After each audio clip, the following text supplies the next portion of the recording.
ఈగలు మనుషులతో మాట్లాడతాయా? ఏమో మరి. 2025లో మలయాళంలో విడుదలైన మలయాళ ఫాంటసీ మూవీ 'లవ్లీ' ఇప్పుడు అమెజాన్ ప్రైమ్ వీడియో ఓటీటీ ప్లాట్‌ఫామ్‌లోకి వచ్చింది. తెలుగు డబ్బింగ్ కూడా బావుంది. ఈ సినిమాలో కథంతా మాథ్యూ థామస్ చుట్టూ తిరుగుతుంది. కథ విషయానికొస్తే మాథ్యూ థామస్ ఒక కామ్ గోయింగ్ ఇంట్రోవర్ట్ కుర్రాడు. యాక్సిడెంటల్‌గా తన ప్రేమ లేకుండానే ఒక కేసులో జైలుకి వెళ్లాల్సి వస్తుంది. జైలుకెళ్ళాక అతనికి అక్కడ ఒక ఈగతో అనుబంధం ఏర్పడుతుంది. అది మామూలు ఈగ కాదు, మాట్లాడే ఈగ. మధ్యలో కబుర్లు చెబుతుంది.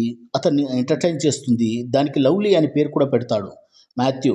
కానీ కొద్ది రోజులకే బెయిల్‌పై బయటికి రావడంతో ఈగ, మాథ్యూల అనుబంధం మళ్ళీ ఎలా కలుస్తుంది?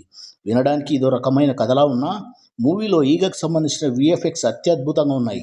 ఇది 3డీ పిక్చర్. 3డీలో చూస్తే ఇంకా బావుంటుంది. మూవీలో ఈగ జైల్లోనే ఎందుకుంటుంది అనేదానికి ఈగ చెప్పే ఎక్స్‌ప్లనేషన్ ఆలోచింపజేస్తుంది.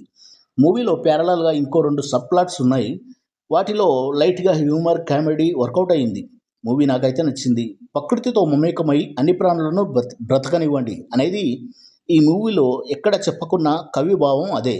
విజువల్ ఎఫెక్ట్స్ మాత్రం అదిరిపోయాయి. సినిమాలో నడిచే గ్రేస్, షిమోన్ల ఎక్స్‌ట్రా మార్షల్ అఫైర్, జైలులో ఉండే గ్యాంగ్‌స్టర్ సైమన్ ఎపిసోడ్ కానీ, ఇంకా వాటన్నిటికీ ఏ కన్‌క్లూజన్ ఉండదు. దర్శకుడు దిలీప్ నాయర్ మెయిన్ ఫోకస్ ఈగకు, మనిషికి మధ్య ఉండే అనుబంధాన్ని మెయిన్ ప్రియారిటీగా ఆవిష్కరించాడు.